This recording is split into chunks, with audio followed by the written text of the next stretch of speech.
Kedudukan seseorang di dunia ini tidak menentukan kualitasnya di sisi Allah Subhanahu wa Ta'ala.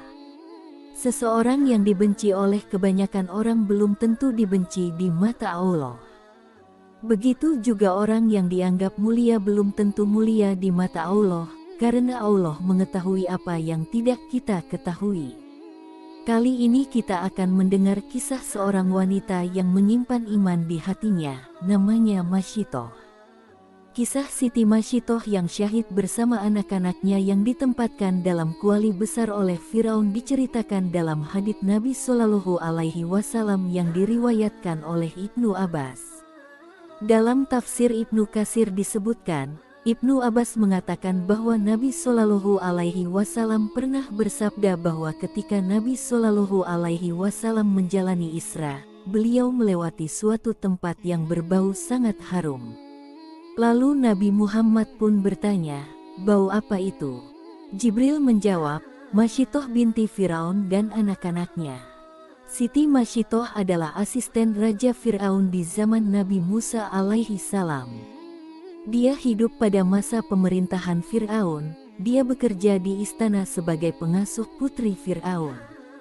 Suatu kali, Siti Masyitoh sedang menyisir rambut putri Firaun dengan lembut. Kemudian secara tak sengaja sisir itu jatuh. Ketika ingin mengambilnya, wajar saja karena sudah menjadi kebiasaan, dia mengucapkan basmalah. Sang putri terkejut mendengar ucapan Masyitoh, Bismillahirrahmanirrahim.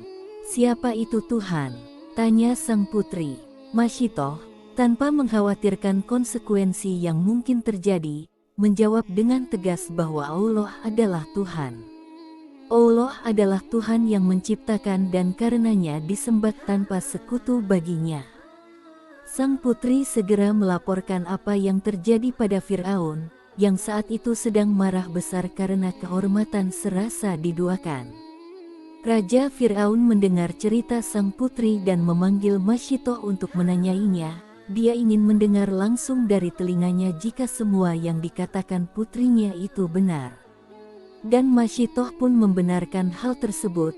Dia tidak takut meski bisa membayangkan siksaan pedih yang bisa ditimpakan Firaun kepadanya karena Firaun bisa melihat pernyataannya sebagai bentuk pelecehan. Benar saja, Masyitoh diseret bersama anak-anaknya melewati kerumunan orang. Di depannya ada api unggun, kemudian Firaun menyuruh budaknya untuk memanaskan kuali besar dengan minyak mendidih. Lantas, Firaun memaksa Masyitoh untuk mengubah keyakinannya dari Allah Subhanahu wa Ta'ala untuk tunduk pada Firaun, atau panci yang terbakar akan merenggut nyawa seluruh keluarga mereka. Tetapi Masyitoh dengan teguh mempertahankan imannya, maka Firaun memerintahkan Algojo untuk mendorong salah satu putranya ke dalam kuali sampai dia syahid dalam keridhaan Allah Subhanahu wa Ta'ala.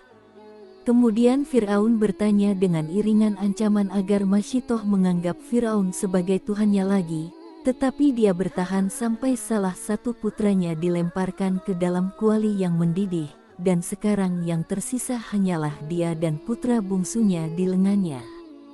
Firaun menekan dengan kekuatan yang sama.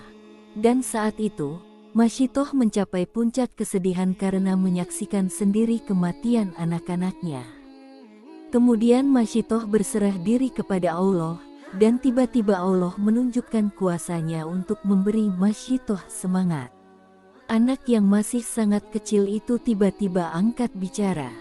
Kalimat pertama yang keluar dari mulut anak itu luar biasa, sabar ya bu, lompat, kita masuk surga. Masyitoh melangkah mantap ke dalam kuali bersama putranya. Mati syahid mereka dengan anak-anak mereka.